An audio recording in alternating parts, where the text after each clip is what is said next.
Cada um tem seu conceito de qualidade de vida, e o Ruais fala isso, tá? Diz que é equilíbrio nas condições sociais e ambientais. Cada um de vocês consegue colocar mais alguns fatores que seria qualidade de vida, né? Lembre-se o seguinte, quando a gente está falando de qualidade de vida, atividade física não é assistir na Band futebol, tá? Eu conheço gente que começa a treinar, começa a assistir a Band. Quando já se sente assim em alto nível de treinamento, aí começa a assistir Sport TV. Não é o caso, tá? A prática de atividade física que a gente pode falar de qualidade de vida, né? Eu vou mostrar algumas aventurazinhas que eu fiz, coisa rápida, só para dar uma ideia do que é atividade física, tá? Até onde você pode chegar pensando em atividade física, não que todo mundo deva fazer isso. Entre outras atividades, eu cruzei o Grand Canyon correndo. O desafio de correr no Grand Canyon não é a distância são 35 quilômetros. Para quem faz maratona, domingo agora vai ter uma maratona, milhares de pessoas inscritas, fazer um 42. O problema é a variação de altitude e a subida. Você sai de 2.200 metros de altitude, desce a 700 metros e depois sobe novamente a 2.500. Isso tudo a gente fez correndo. Quando você está quase chegando a 2.500, quando está mais ou menos 2.200, 2.300, a trilha faz um desvio e começa a descer. Desce tudo de novo e depois começa de novo. Eu não sabia disso. Quando eu estava lá, simplesmente quando eu estava chegando com o altímetro, vendo que eu estava chegando, daqui a pouco faz uma curvinha e começa a descer. Eu falei, tudo bem, vai descer 50 metros, 20 metros, 100 metros, aí começa a ver. E foi embora, desceu mais de 1.000 metros, para depois subir de novo. Esse é o grande desafio de fazer o Grand Canyon. Outra que eu fiz, que acho que aqui a maioria das pessoas aqui antigas, né, do banco conhecem, é quando eu fui a corrida no Saara, que eu fui patrocinado pela Andima, onde eu trabalhava aqui. E essa corrida foram 230 quilômetros, areia, montanha, duna, terra com pedrinha no chão.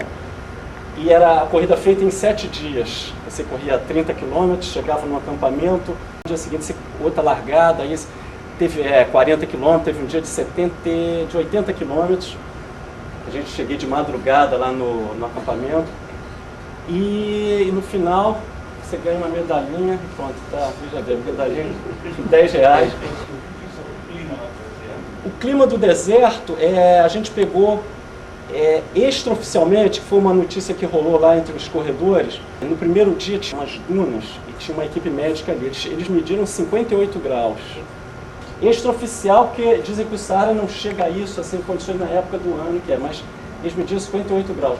E à noite 7 graus, 6 graus, então você tem esse baque, também é uma coisa que incomoda um pouco. Como a corrida do Saara, a gente era autossuficiente, tinha que levar numa mochila tudo que precisaria durante os 7 dias, você só não levava os 7 dias de água, porque é impossível, né, você imaginar, você ganha 9 litros por dia no Saara. Então você levar 9 vezes 7, 63 quilos, né, é impossível.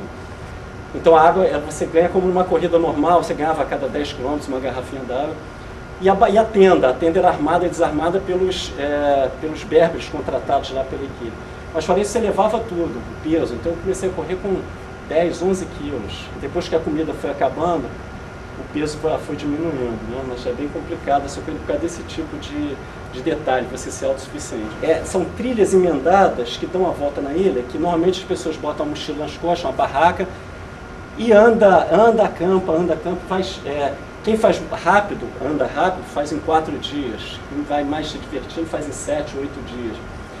Eu peguei um aluno meu, um amigo que eu treino ele, e a gente deu a volta correndo. A gente correu durante 26 horas, tá? Sem parar. A gente só parava, comia o sanduíche e continuava. Então, essa foto aí, eu acho que foi umas 10 horas da noite, só a luz da lanterna.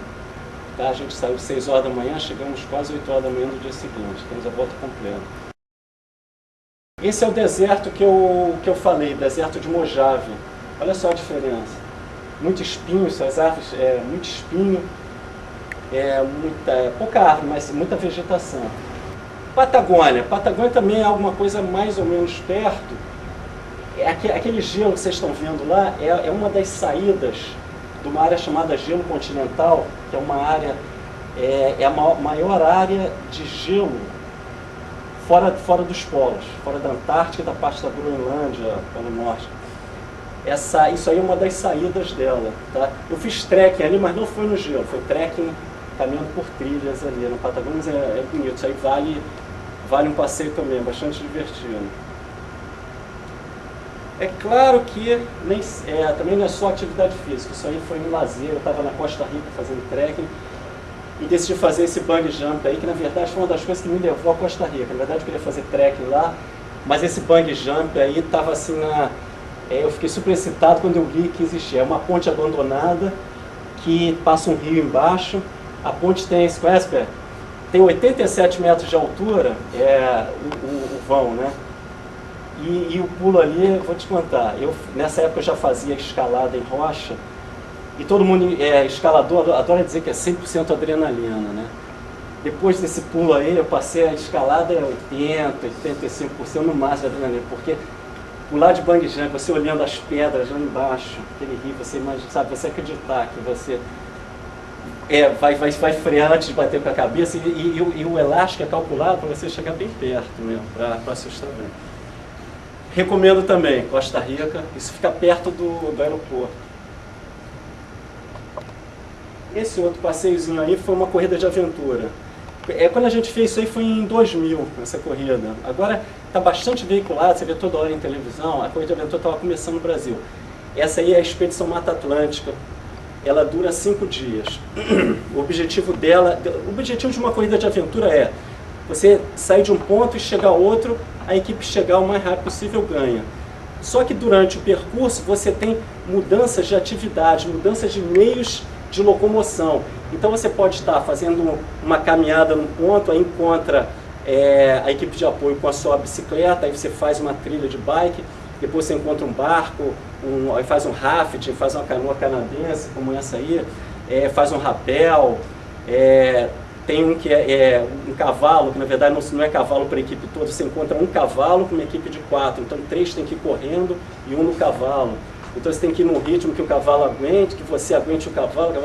Então tem uma série de variações. Teve uma corrida no Bornéu que teve mergulho, que teve uma orientação de mergulho.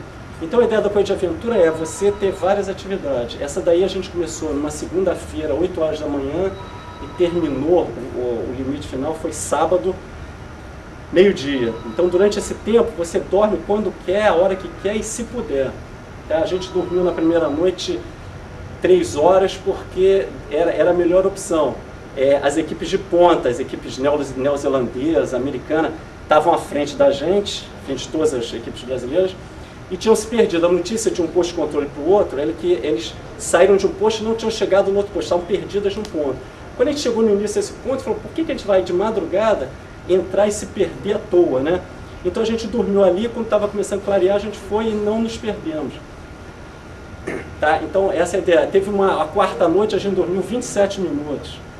E tudo uma coisa estratégica, é a hora que você vê que é a hora de dar uma descansar. Então a gente tinha que, por que 27 minutos? Porque logo em seguida a gente tinha que passar no posto de controle, que tinha uma hora final para terminar para você ser cortado. Então a gente dormiu até 10 para as 6, levantamos rápido, passamos ali, ganhamos um carimbo, que tinha passado no posto de controle e continuamos a atividade. Isso é uma coisa de aventura. Tem corridas pequenas para quem quiser começar, eu treino também pessoas de corrida de aventura, tem corrida de aventura de 12 horas, de 24 horas, final de semana. Quer dizer, dá para todo mundo que achar divertido isso, começar a participar. E lazer também, mergulho, né? Tem gente que chama isso aí de esporte, o mergulho autônomo não é esporte. Isso aí qualquer um, mesmo sedentário, consegue se divertir fazendo mergulho autônomo, diferente de mergulho em apneia, né? Você tem que ter um condicionamento cardiopulmonar para mergulhar, ficar no fôlego, né? Estar em apneia para fazer, mesmo que seja para mesmo olhar os peixinhos que você olha com esse mergulho. Isso aí é um lazer, isso aí foi no Caribe, isso eu acho que isso foi em Cozumel.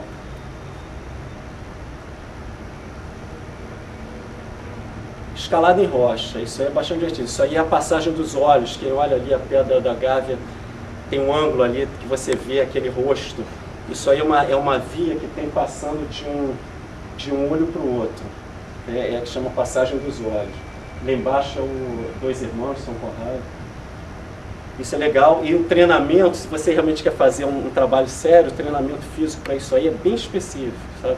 De força explosiva, força máxima. Não precisa de capacidade aeróbica, nesse caso específico, mais capacidade de força de resistência. Isso aí é deserto de Atacama, outra visão diferente de deserto, né? Esse aí tem muita terra, tem pouca areia e muita terra com pedrinha. Esse trekking é antigo, esse trekking deve ter mais de 10 anos. Eu já estive lá de novo ano passado, fazendo uma corrida como a do Saara, tá? do mesmo molde do Saara, inclusive montado por uma ex-diretora que participava da empresa que montava essa corrida do Saara. Ela montou essa no deserto de Atacama.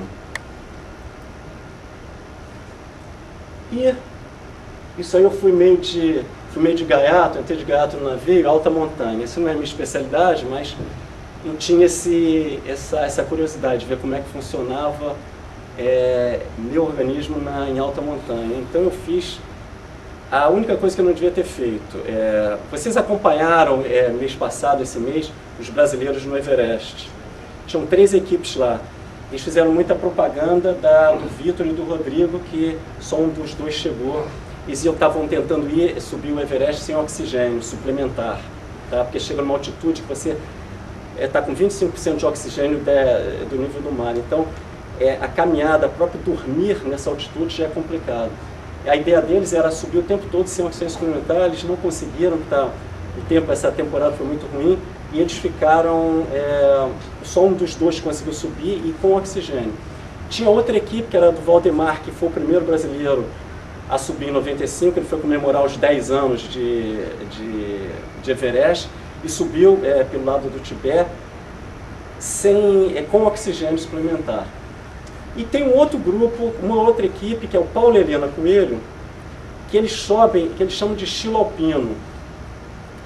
Diferente do Valdemar, da equipe do Valdemar, diferente do Rodrigo, o Valdemar subiu com 150 Sherpas, é um número 150, 100, um número grande, de Sherpas, levando todo o material, todo o equipamento, botando corda. Depois ele só iria subindo, ele vai se aclimatando sem muito trabalho.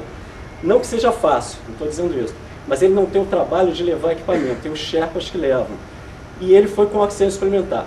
O Vitor e o Rodrigo foram com Sherpas, mas tentando ir sem oxigênio, não conseguiram.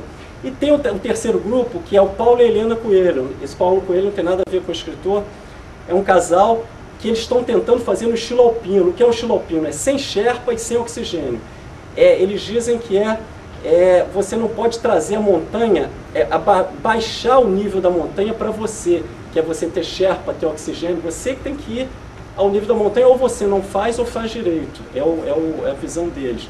Então eles estavam lá de novo, a televisão mostrou, numa cena lá que estava mostrando o Vitor, mostrou o casal Paulo e Helena Coelho, e eles mais uma vez não conseguiram por causa de tempestade e tal, foi problemático sem oxigênio, então eles voltaram. É o 5º ano consecutivo que eles vão para tentar fazer dessa maneira. Eles não querem fazer de outra maneira, tá? Não querem patrocínio para pagar Sherpa, nem querem a garrafa de oxigênio, que não é tão cara assim.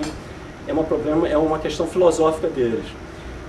Agora vocês veem o nível, eles já chegam, o Everest tem 8.800, eles chegam a 8.000 metros, 8.300 e tal, mas aí o problema da altitude e o problema de esperar a tempestade e não tendo oxigênio é mais complicado de subir. O que acontece? Eles acabam desistindo. Só que o organismo deles, para eles fazerem isso todo ano, o organismo deles é absurdamente preparado para isso. Então, o que eles fazem? Todo Réveillon, eles vão aqui para a Aconcagua. A Aconcagua para eles é o quintal deles. Não tem o que fazer, eles vão para a Aconcagua. Para dar uma treinadinha, subir a 7.000 e voltar brincando. Eles brincam de 7.000 metros. E o que eu falei no começo, que a única coisa que eu não devia ter feito era ir com eles. Foi o que eu fiz. Eu estava hospedado na casa deles para uma palestra que eu estava dando em São Paulo, no Congresso de Aventura, e eles estavam falando, ia ser em outubro. Em dezembro a gente está indo, pô, deixa eu ir, tá? Aí eles ficaram assim, não, deixa que você não precisa se preocupar comigo não e tal. Aí o que eu fiz? Quando eu cheguei lá, eu segui o ritmo deles, o ritmo de aclimatação deles. Normalmente você chega no acampamento base a 4.200, a gente fica uma semana ali, aí desce um pouquinho, vai ali um pouquinho e tal, mas fica ali. Eles chegaram, nós chegamos à tarde, no dia seguinte de manhã, vamos botar a mochila, já vamos levar a segunda barraca lá para 4.900. Beleza. Aí já subi mal, mas subi e tal, deixei as coisas lá e voltei. Dia seguinte, agora nós estamos indo a 5.200.